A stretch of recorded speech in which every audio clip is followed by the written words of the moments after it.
Emma. Daniel, my dear. Wonderful to see you. That creature. Just look at that dress. Shameless. Elizabeth! Welcome home.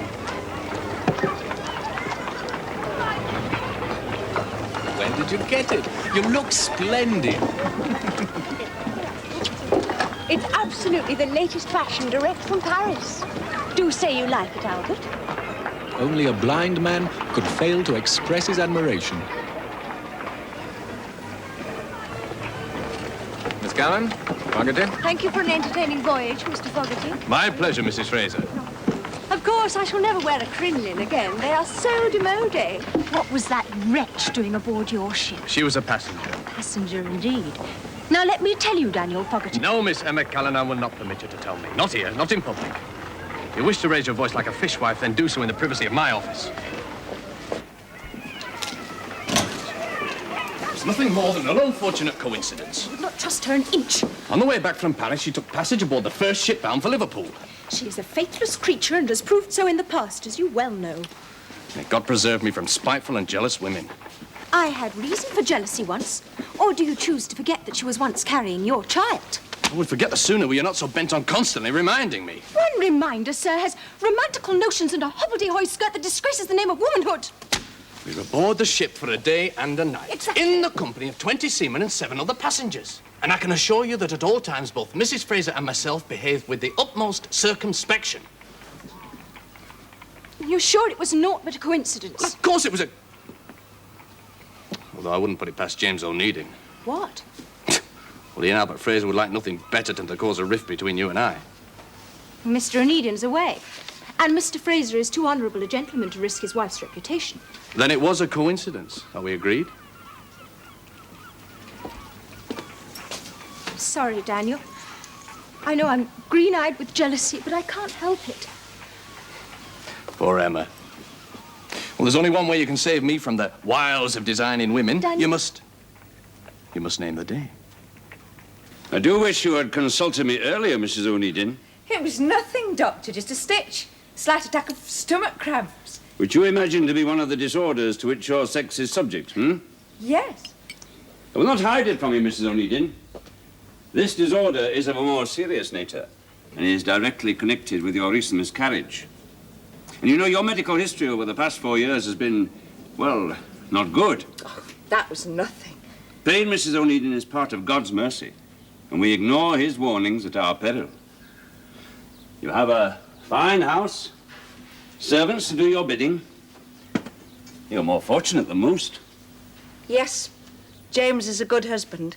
And an affectionate one. We hold each other in very high regard, if that is your meaning. That is not my meaning. Oh. I will speak plainly, Mrs. Onedin. Under no circumstances must you bear children. I cannot have a child. Ever? I did not say that. I said you must not. My husband, he so longs for a son. Out of the question. I'm sorry. What can I say? How can I possibly tell him? I can spare you that embarrassment. When Mr. Onedin gets back... No. I shall tell him myself on his return.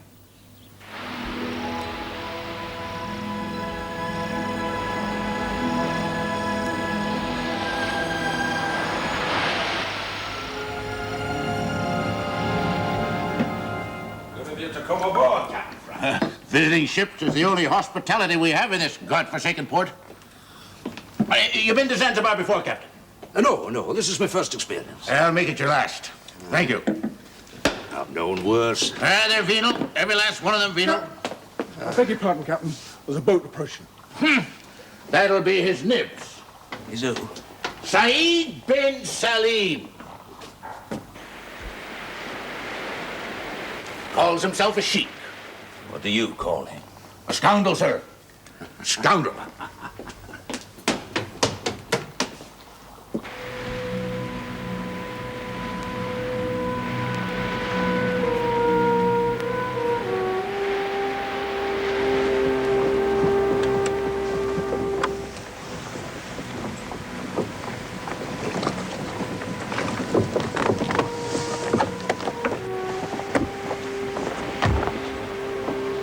Sheikh Saeed Ben Salim.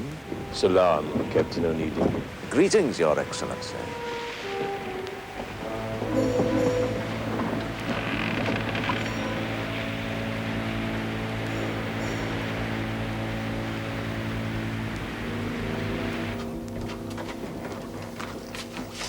Captain Franks, it is a pleasure to meet you again. It's a one-sided pleasure. When do I start discharging cargo? Alas, Captain, the lighters are not yet free of their other There'll be commitments. no more presents, no more backsheesh. Is that clear? Such small offerings as you have made from the goodness of your heart have the blessings of Allah. Not another dime.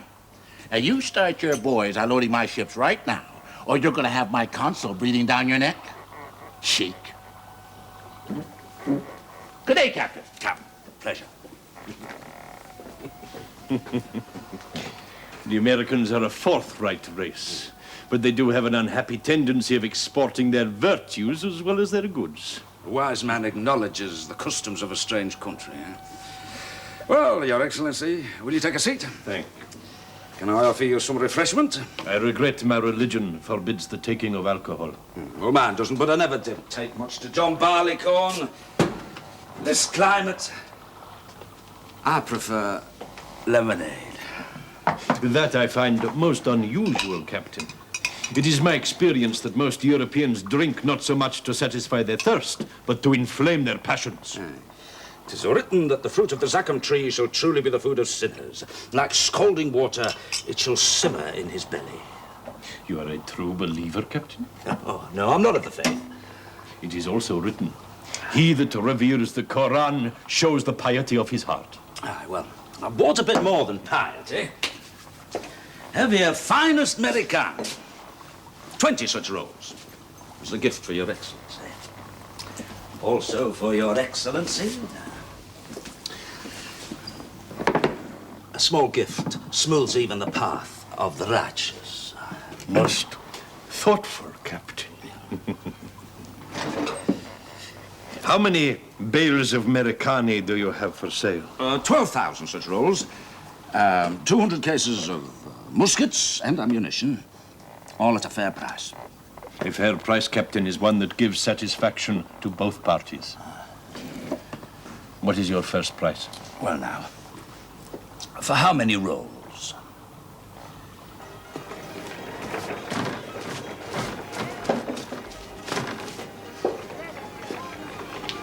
I beg your pardon. Mr. Onedin. Yes, that's right. Yeah. Mr. Robert Onedin. Yes, I am. My name is Mitchell, sir. My card. Oh,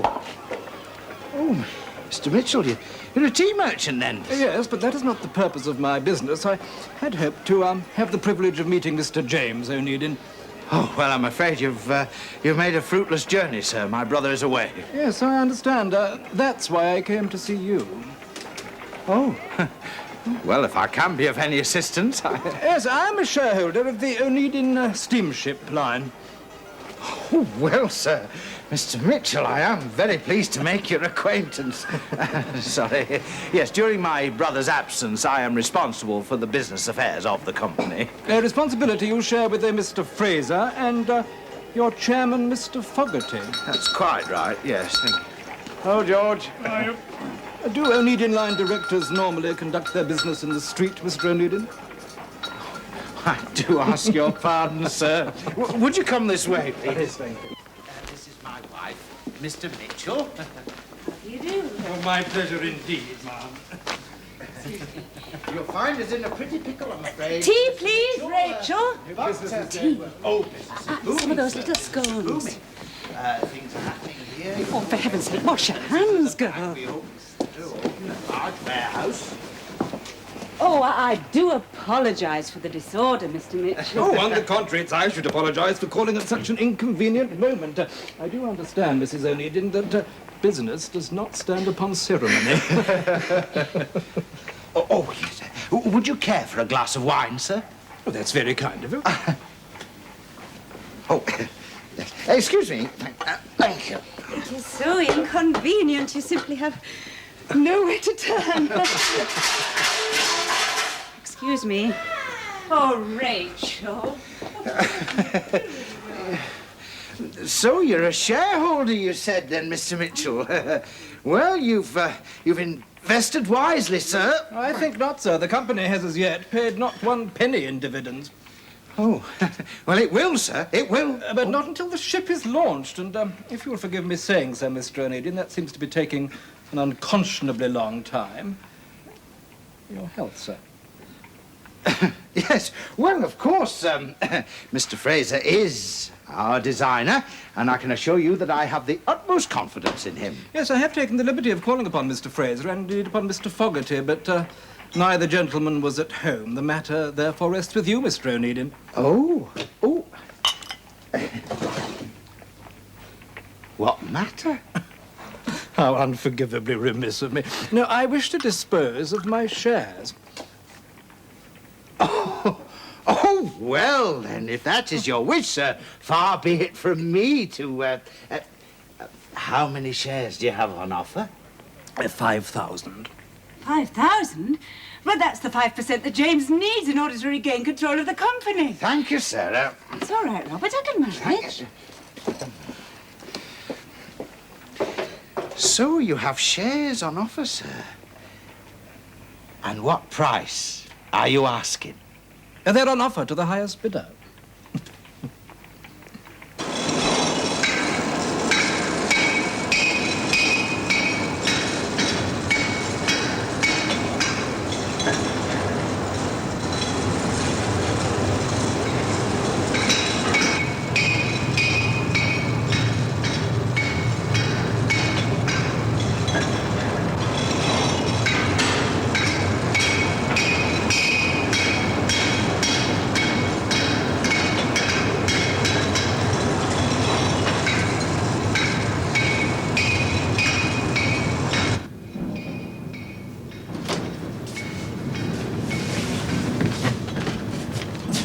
Good morning. Good morning. Mr. and Mrs. Fraser. Yes? I've just come from Mr. Robert Onedin's premises. My name is Mitchell. Highest bidder. It's outrageous. Well, who can blame the man? He knows well enough that whoever gains control of those shares gains control of the company. Well, we can't possibly afford to buy Oh, it's them. out of the question. I mean, all these extensive repairs and alterations will take every penny of our capital. Oh, where is James? Why isn't he here? That Fogarty will seize this opportunity with both hands, you mark my words. And James has nobody to blame but himself. Excuse me. Find a way of foisting the blame onto me. You mark my words. Well, what can you do? The price that Mr. Mitchell is asking is quite beyond our reach. And even if we had the money, I mean, Fogarty would outbid us.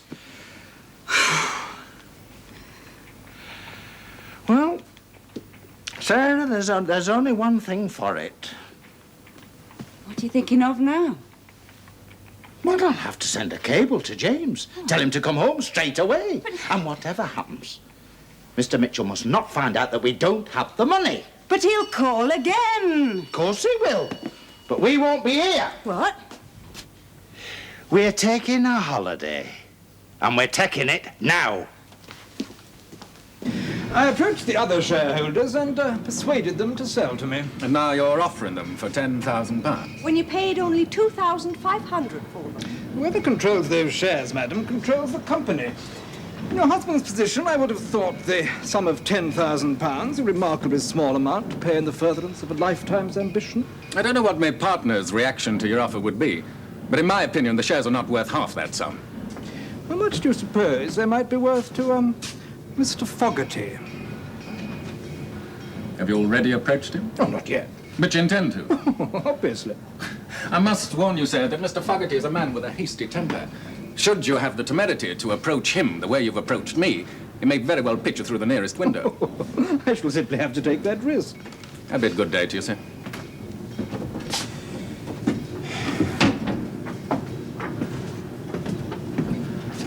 Just a moment, Mr. Mitchell.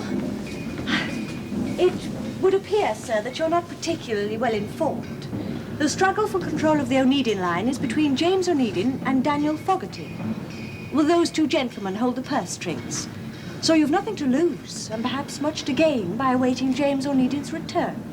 Thank you, Mrs. Fraser. Perhaps I might take your advice. Good day to you. I cannot see what you hope to gain, beyond setting James and Fogarty at one another's throats. James has yet to be vested in a bargain. He will wrest those shares from Mr. Mitchell by fair means or foul.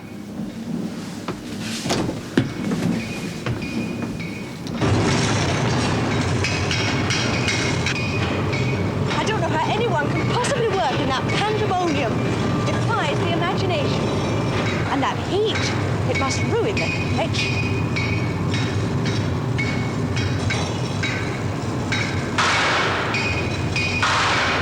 Listen, What is it? the steam hammer. It started on the keel.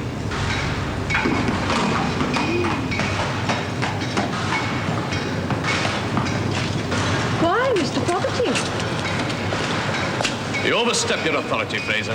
Ah, the great Panjandrum himself, hot foot from the yards, no doubt. I understand that you've given instructions on behalf of the company To lay at the keel of me steamship, the work's in progress. On whose authorization? My contract stipulates that I'm to design and build a steamship. The designs are completed. But the specifications have yet to be agreed upon. They have been agreed upon between myself and Mr. Robert Onedin. Robert, We're merely carrying out James's instructions. do you have these instructions in writing? Robert has. I'd take it up with him if I were you. Come, Elizabeth. Not so fast, Fraser. You're disturbing the cut of my suit. If you would oblige me by removing your hand, I'll overlook your boorish behavior for once. If you pair of louts must brawl, kindly do it in private. Albert, your arm, if you please.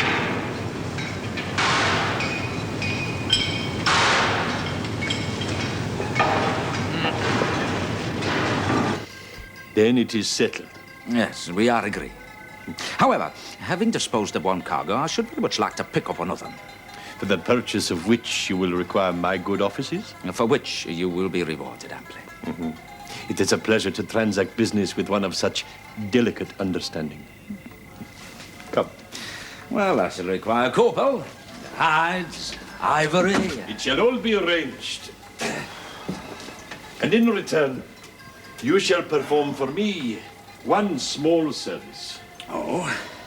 A party of my countrymen wish to make the holy pilgrimage to Mecca. Pilgrims? Board a British ship. Is not the harbour of Zanzibar full of dhows only too eager for such traffic? A dhow will carry but a dozen, and the journey north to the port of Jeddah is long and arduous. What would their fare be? We would have to discuss that, of course. Just pilgrims? No freight, no cargo? But of course. Well, I had hoped to go south, via the Cape, you know, and then on home.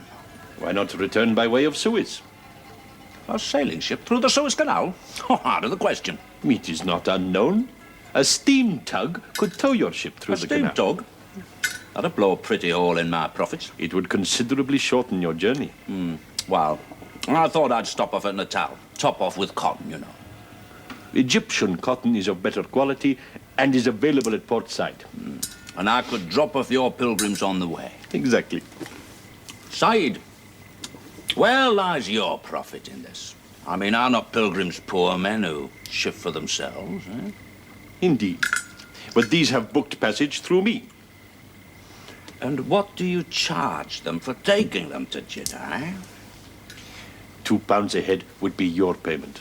£2 a head? Not worth the trouble. For 250 pilgrims, Captain.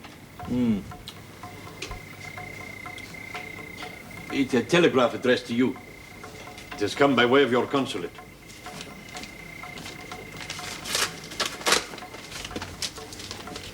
Excuse me.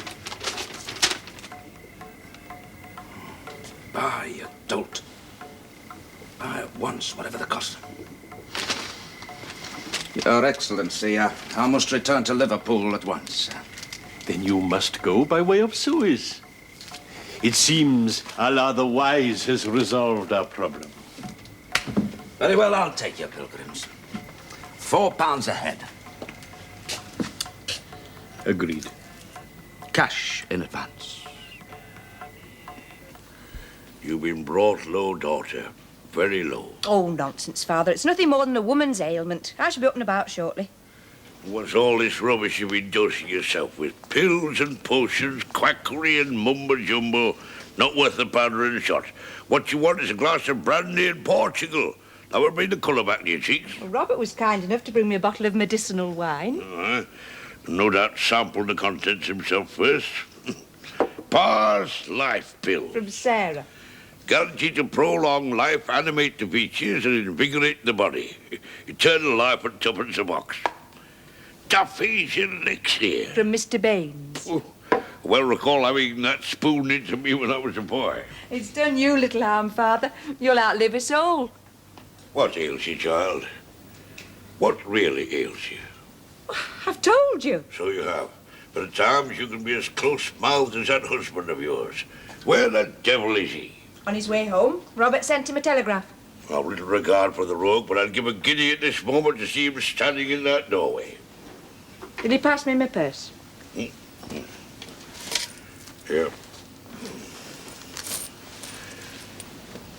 Good luck, money. I've lost all taste for charity. Oh, it's not charity. You know perfectly well that James and I were first married. He struck a bargain that you would not want in your old age. Well, he's kept to that bargain. I'll grant him that. I've everything I need and nothing I want. I've become a well-dressed beggar with his hand eternally outstretched. Would you prefer a settlement? Say, 2 guineas each and every week? Well, he'd never agree to that. It'll be arranged. In writing this time. In writing? Why in writing? For your own peace of mind, of course. Why else? For yours, perhaps. You're dissembling, child. Oh, take your guinea and go, Father. I know it must be burning a hole in your pocket. That son-in-law of mine has kept to the letter of his bargain simply because you've always been here to see that he does. Is that your fear? I don't know what you mean.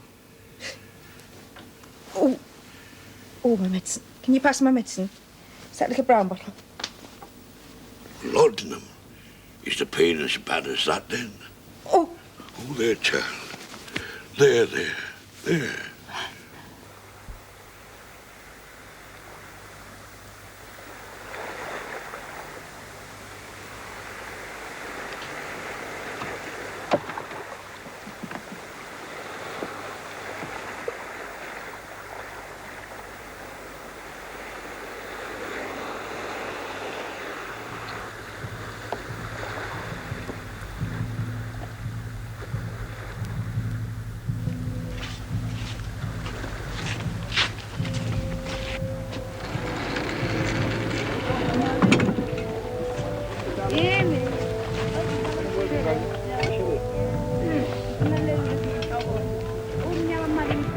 Time for prayer approaches. Would you be kind enough to indicate the direction of Mecca, Captain? Thank you, Captain.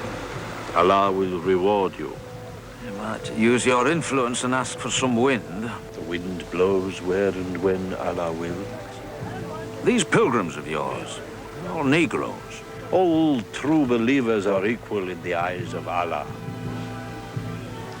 Your true believers are going to have some difficulty directing their prayers, aren't they? Directing?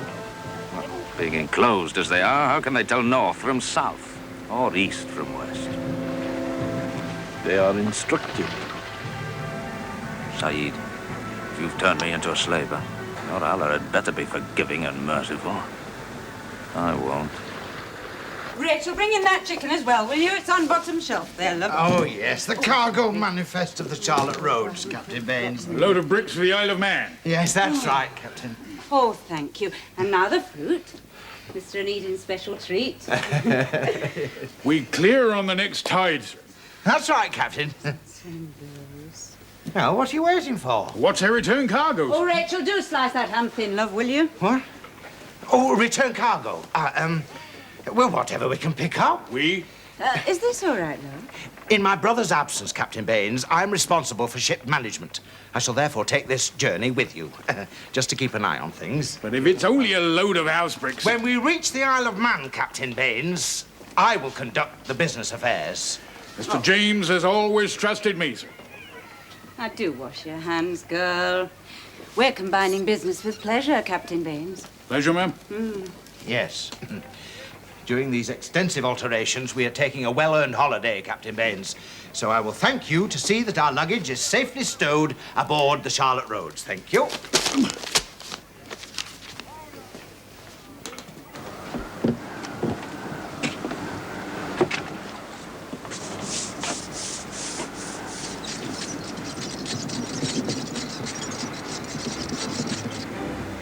Right, stand by to wear ship. Helm down, quartermaster.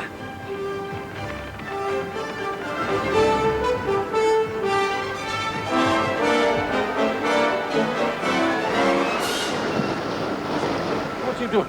I'm taking advantage of the offshore wind.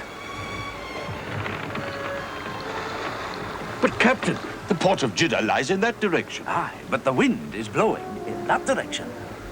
But if we keep on this course, we cannot put into Jeddah. Well, as Your Excellency so aptly put it, the wind blows whither Allah wills it.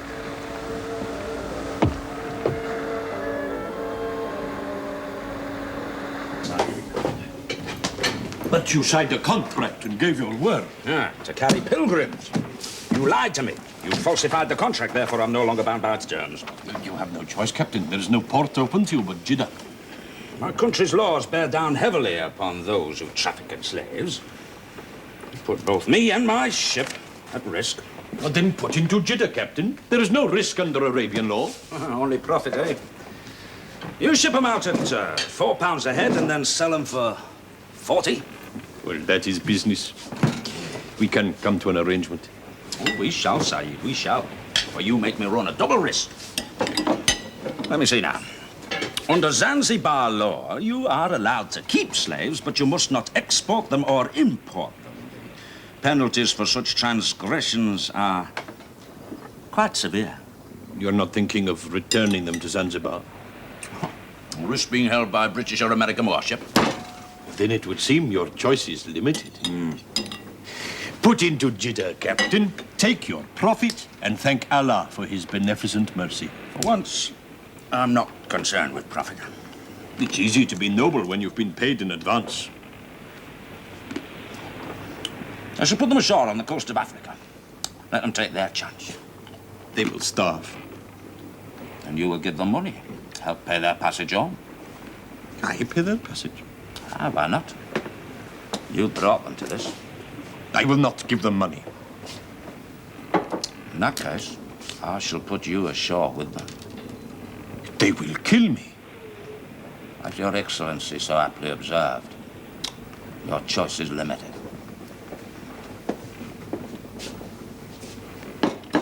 Oh. Either you pay and stay aboard until Suez, or tomorrow I put you ashore with your pilgrims. I prefer Suez. But, Captain, do not ever return to Zanzibar.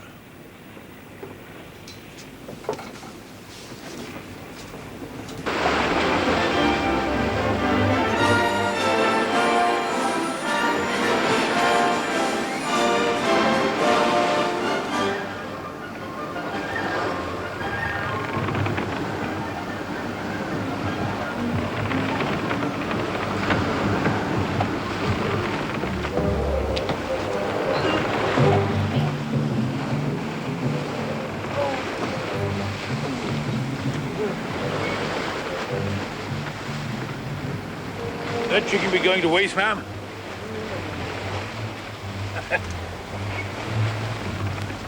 A nice fat capon. As juicy a morsel as ever I tasted. The Isle of Man coming into sight, sir?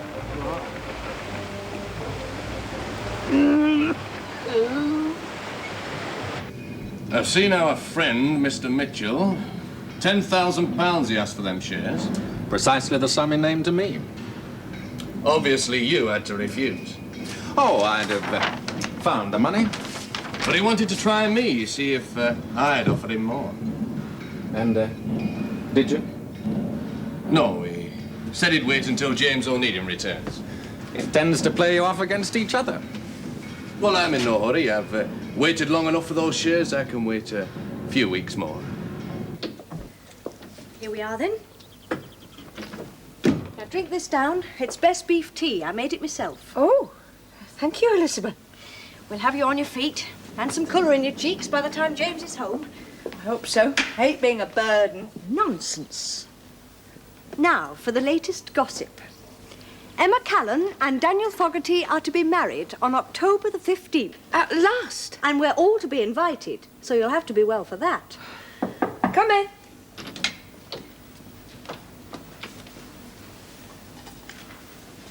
Oh, show the lady in, please, Maggie. Oh, Emma Callan.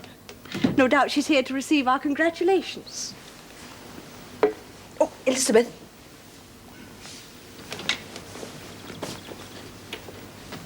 Oh, my dear Mrs. Onedin, how are you? Oh, thank you. Daniel and I were so anxious when we heard of your illness. Thank you for your concern, Miss Callan, but I've every reason to believe the patient will recover. Oh. Good morning, Mrs. Fraser. Good morning, Miss Callan. What a dazzling gown. Such bold stripes. Did you make it yourself? No, I had my dressmaker copy it from a London model. The style does require an elegant carriage, of course. Is there any news of Mr. Onedin? Yes, he's on his way home from Zanzibar. So you can tell Mr. Fogarty not to count his chickens. Indeed.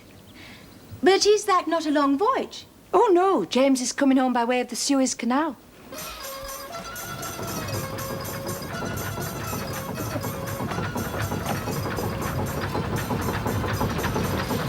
Tugboats. I'll make a pretty profit out of the canal.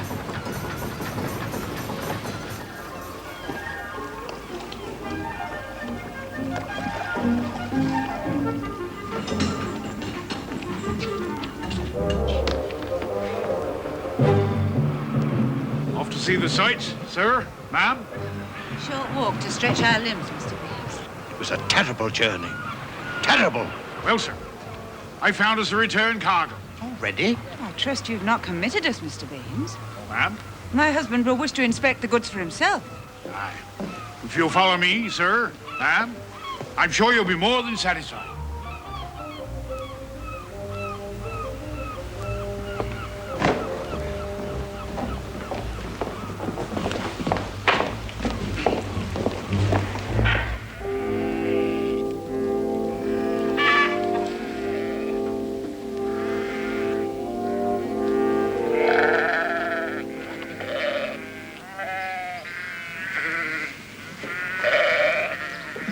Well, my wife comes from farming stock, Mr. Baines. I think we ought to take a closer look at your bargain.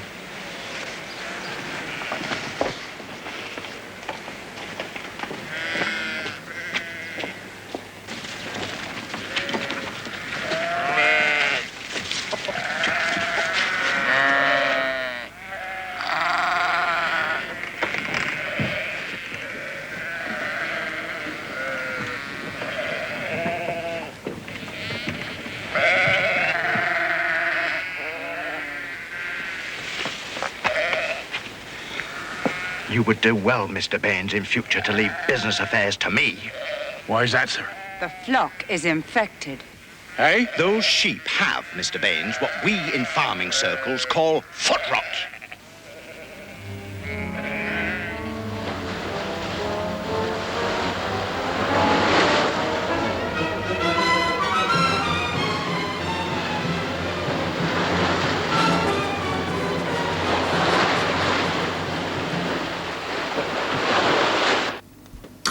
What's he doing in the Isle of Man? Well, he said he was entitled to a holiday, and he'd be back in about a month's time. Even the bills to pay themselves, I suppose. Well, somebody's got to deal with them. Well, if you'll forgive me, ma'am, should you be bothering yourself when you're just up from your bed? Well, what am I to do? Sit and watch them pile up? Now then, you brought back a cargo of oats, barley, potatoes, and Manx cloth. Aye. I had my eye on a flock of Manx muttons, but Mr. Robert reckoned they had something wrong with their feet. Well, you better discharge the cargo into our warehouse as quickly as possible, Mr. Baines. Very good, ma'am.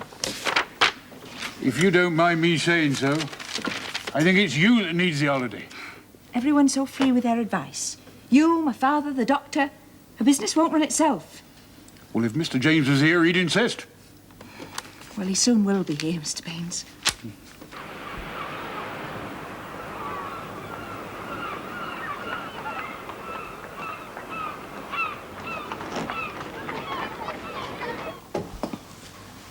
Well, Emma, what do you think of the Pandora? She's quite beautiful. I've had it completely refitted and re-rigged. She'll show a clean pair of heels to any ship out of Liverpool. The Pandora.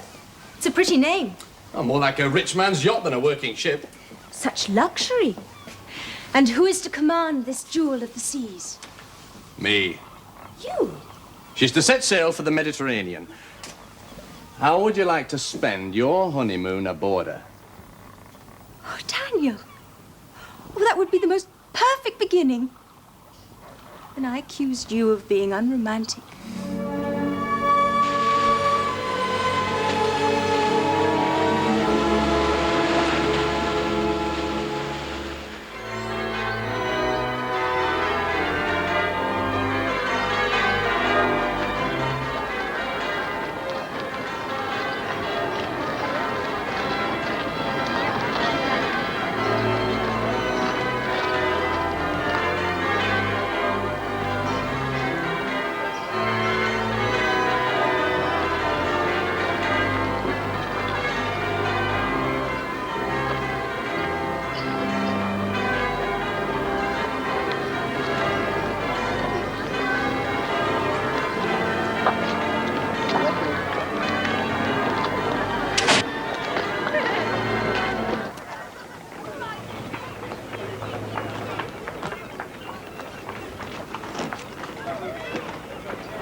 What cargo are you carrying, sir? Part cargo Egyptian cotton. If you just sign these papers, clearance won't take long.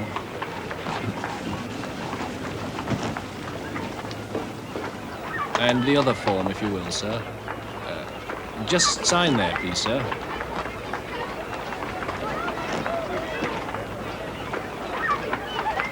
Now, what's all this about dizzy spells and fainting fits? Nothing more than a gout of the stomach. Is that what the doctor said? So many words. What were his words? Female complaint. Well, what treatment did you recommend? Time. Sir. Did you have a successful voyage, James? Time? If that's the best he can do, we'll get a second opinion. I have a patent medicine which I'm taking regularly, and he advised a rest. Oh, well, that can be arranged. Here. How would you like to go to Harrigan? Take the waters, eh? Take the... James, think of the cost. I am. To pay a man for professional advice and then not take it, that's poor business. I can rest just as easily at home. And I've a poor enough opinion of medicinal waters without wanting to sample them. How'd you know if you haven't Tell tried me it? about the Suez Canal. They say it's one of the 8 wonders of the world. What's it really like? No, just a ditch, nothing more. Now you tell me. What's all this about a need in shares being on offer, eh? It's true, James. A man named Mitchell holds the balance of 5,000 shares. He's only waiting for your return so that you and Fogarty can bid against each other. Well, then the sooner the better. I'll arrange for the 3 of us to meet this afternoon. I doubt Mr. Fogarty will be available. Oh, why not? I've just come from his wedding.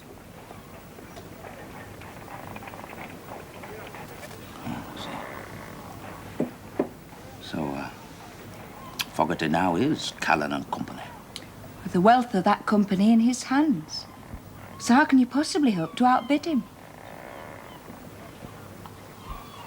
No, Daniel, no. Oh, certainly not.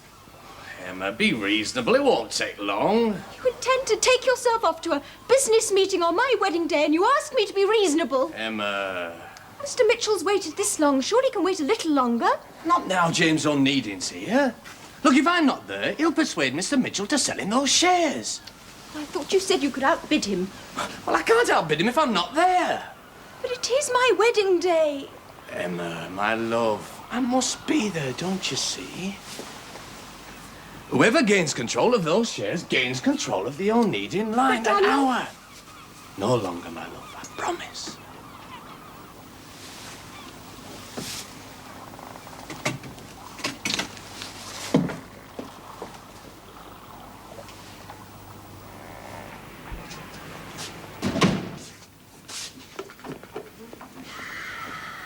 Mr. Mitchell, how did you acquire 5,000 shares? Oh, piecemeal.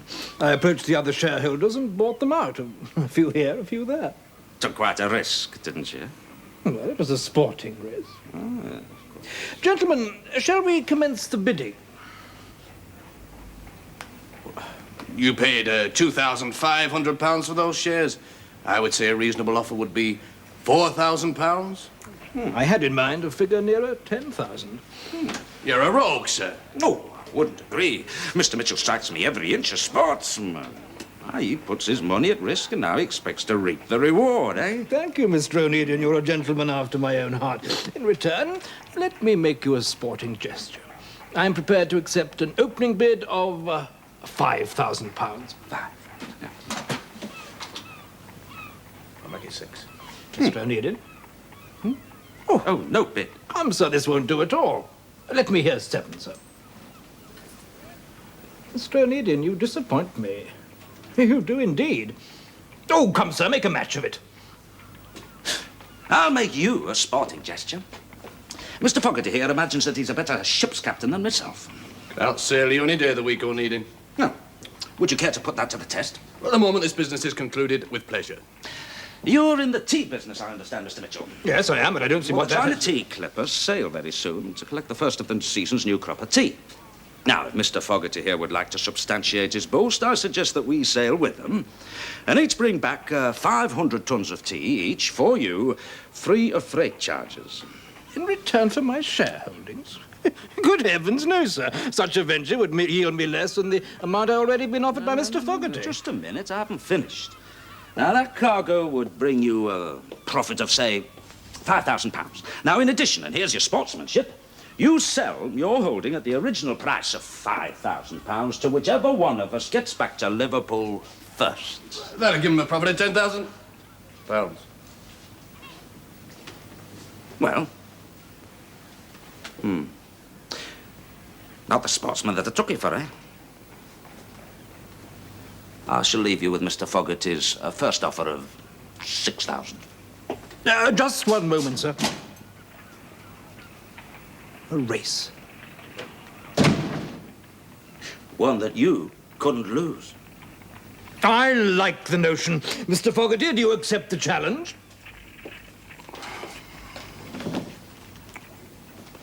Those shares are as good as mine.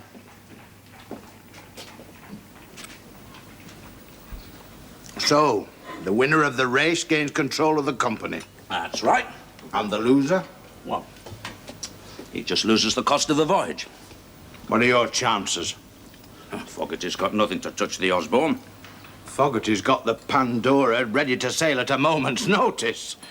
He's had it completely re-rigged. I should say that she is the fastest ship out of Liverpool. Then I'd better start packing right away. Packing? Yes, James. You're not recovered well enough yet to take a long voyage. Dr. Collister recommended a complete rest. I intend to take his advice. But she's recovered.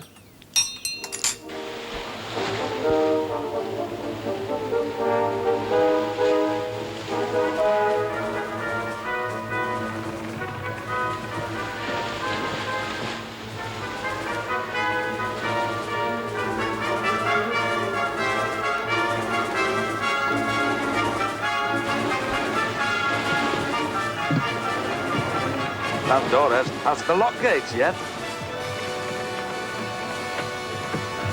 First blood to us. Don't trumpet victory yet, Mr. Baines. We've a long haul ahead of us.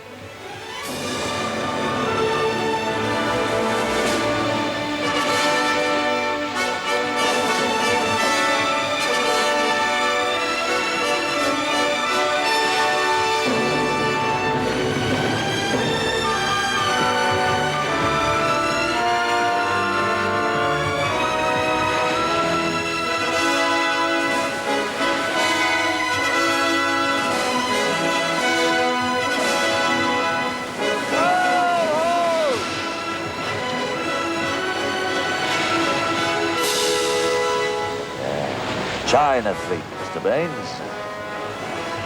Right. Bring around. Steer west-southwest. We'll head the pack. Aye, aye, sir.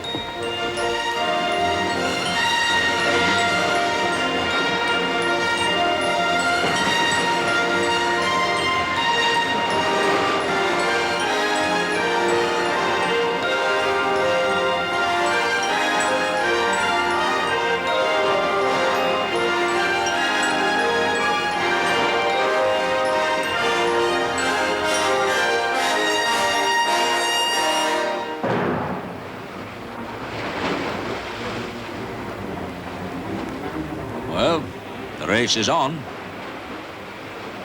Not the usual race for us, Anne. Much more at stake this time. Eh?